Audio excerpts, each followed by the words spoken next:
सबसे पहले गोल्ड के H4 टाइम फ्रेम को देखते हैं। ये हमारा की रजिस्टेंस जोन है 1807 से 1786 तक, और प्राइस सेकेंड टाइम इस रजिस्टेंस जोन को रिटेस्ट कर रहा है। पहले इसके लोअर रजिस्टेंस को रिटेस्ट किया, अब इसके अपर रजिस्टेंस को रिटेस्ट कर रहा है। अगर ये रजिस्टेंस जोन क्लियर ब्रेकआउट करता है तो हमारा नेक्स्ट टारगेट होगा 1880 लेवल। अगर डाउनसाइड करेक्शन आता है तो प्राइस 1730 लेवल को रिटेस्ट कर सकता है, लेकिन ये सपोर्ट एक बाइंग अपॉर्चुनिटी होगी। ये हमारी फर्स्ट इम्पल्सिव वेव थी, जिसे हम वेव ए बोल सकते हैं, और उसके बाद ये करेक्शन है या नेक्स्ट इम्पल्सिव वेव स्टार्ट हो चुकी है, ये करेक्शन के बाद ही पता चलेगी। और ये एक ABC फ्लैट करेक्शन भी हो सकता है और ट्रायंगल चार्ट पैटर्न भी। लेकिन अगर ये करेक्शन हुआ तो ये 1800 लेवल के पास ही होगा। इसलिए H4 टाइम फ्रेम पे आप इन तीन सपोर्ट एंड रेजिस्टेंस लेवल पे फोकस करें। 1730 ये लेवल रिटेस्ट होता है तो आप बाय करेंगे, 1807 और उसके बाद 1880। लेकिन अगली सेल अपॉर्चुनिटी इस रेजिस्टेंस जोन से पहले नहीं है। H4 टाइम फ्रेम पे इस समय क्लियर ट्रेड नहीं है, जैसा कि पहले 1786 के समय हुआ था। ये सेल क्लियर अपॉर्चुनिटी थी और ये जा चुकी है। अगली अपॉर्चुनिटी के लिए आपको क्लियर ब्रेकआउट का इंतज़ार करना होगा। अगर क्लियर अपॉर्चुनिटी के लिए हम और टाइम फ्रेम को देखें, जैसे कि डेली टाइम फ्रेम, तो ये हमारा टॉप था और ये बॉटम, ट्रिपल बॉटम के साथ ये ट्रेंड कंप्लीट हो चुका है। Double zigzag WXY corrective wave pattern, और ये हमारी नेक्स्ट डिग्री की इम्पल्सिव वेव है, इसे वेव ए बोल सकते हैं। उसके बाद ये करेक्शन है और अगली इम्पल्सिव वेव का टारगेट पहला हमारा 50% रिट्रेसमेंट लेवल होगा 1842, उसके बाद 61% रिट्रेसमेंट लेवल 1896। लेकिन 1896 से पहले डेली टाइम फ्रेम पे सेलिंग अपॉर्चुनिटी नहीं है, और ये दो लेवल आपके clear support and resistance level हैं। करंट प्राइस 1807 और सपोर्ट 1730।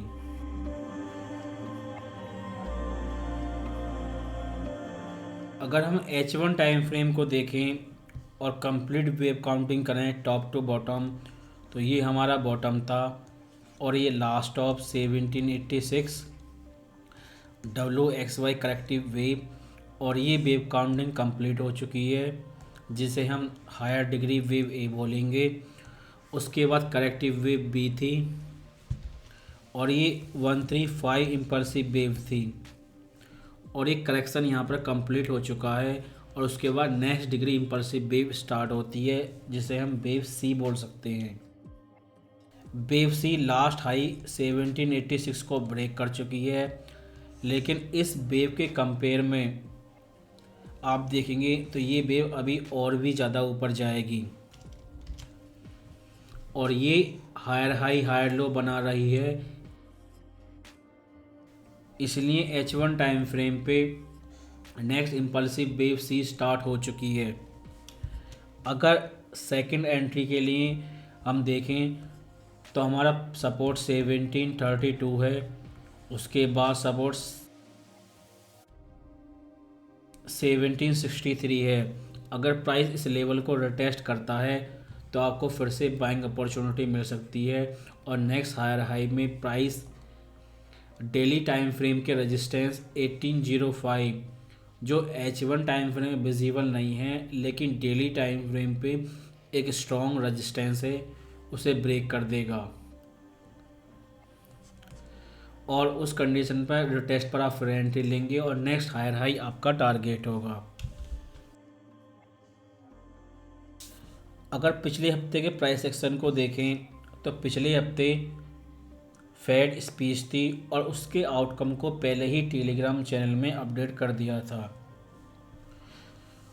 और गोल्ड ने लो बनाया, लेकिन इस स्पीच के बाद फिर से ऊपर गया क्योंकि फेड की मॉनेटरी पॉलिसी टून अब बदल चुकी है। पहले कहते थे और भी ज़्यादा इंटरेस्ट रेट बढ़ाएंगे, लेकिन अब ज़्यादा इंटरेस्ट रेट बढ़ाने के लिए नहीं कहते। ये गोल्ड के लिए बुलिश साइन है। और फ्राइडे को एनएफपी थी, इसके बारे में भी अपडेट किया था। एनएफपी एक्सपेक्टेशन नंबर से बढ़ के आई, गोल्ड नीचे आया लेकिन फिर भी ऊपर आया क्योंकि मैक्रो ट्रेडर इस बात को जानते हैं कि आने वाले महीने में एनएफपी बिग ड्रॉप के साथ नीचे आएगी और 100 के नंबर के पास आने के बाद एनएफपी मॉनेटरी पॉलिसी को पूरी तरह बदल देगी। अगर एनएफपी नेगेटिव हो जाती है, माइनस से पहुंच जाती है, तो उसका मतलब होगा रेट कट। और ट्रेडर एनएफपी नंबर को इग्नोर करते आ रहे हैं। लास्ट टाइम पिछले हफ्ते भी ऐसा ही हुआ था, एनएफपी नंबर को इग्नोर किया, और उससे पहले भी ऐसा ही हुआ था, एनएफपी नंबर को इग्नोर किया गया था। मार्केट एनएफपी नंबर के अगेंस्ट ही चल रहा है क्योंकि आने वाले समय में जितने भी इकोनॉमिक इंडिकेटर हैं, चाहे मंडे को आने वाले पीएमआई नंबर हो या आने वाले समय में एनएफपी हो या 13 दिसंबर को सीपीआई हो, ये सारी चीज़ें आने वाले समय में ड्रॉप होंगी। और पीएमआई नंबर 40 से नीचे रिसेशन को रिप्रेजेंट करता है। एनएफपी नंबर अगर नेगेटिव हो जाती है तो रिसेशन का ऑफिशियल कंफर्मेशन होगा। इसलिए अब फंडामेंटल न्यूज़ की तरह देखें तो केवल 2 इम्पोर्टेंट चीज़ें, एफओएमसी मीटिंग और उससे पहले सीपीआई। अब सीपीआई घट के आए या बढ़ के आए, लेकिन ये कंफर्म हो चुका है कि सीपीआई पीक कर चुकी है यूएसए में और यूरोजोन में,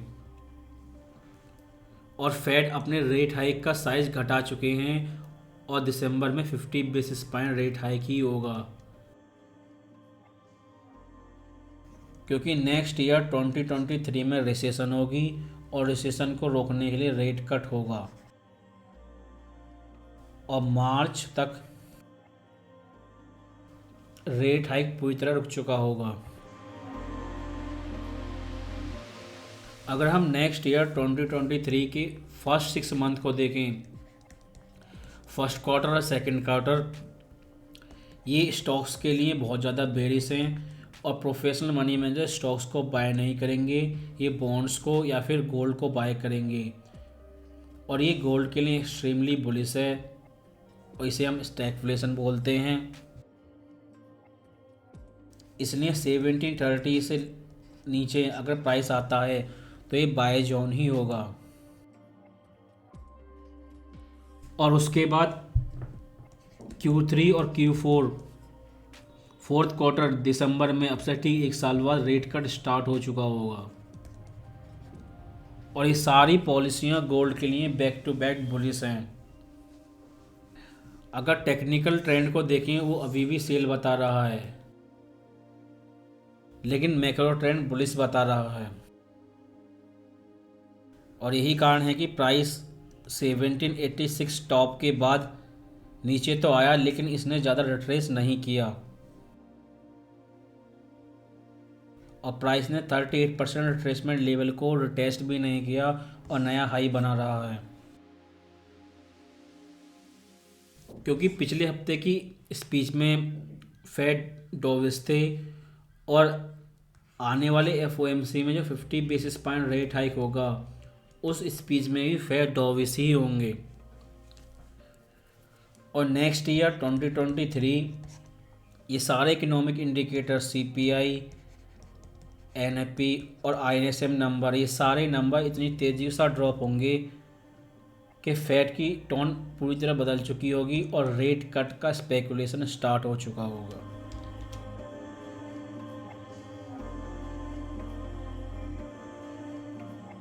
एक कंप्लीट बिगिनर इंट्राडे ट्रेडर के लिए जो नए हैं, जिन लोगों को ये फंडामेंटल एनएफपी वगैरह समझ में नहीं आती, वो लोग केवल इन डेट्स पर फोकस करें और इन सपोर्ट एंड रेजिस्टेंस लेवल पे।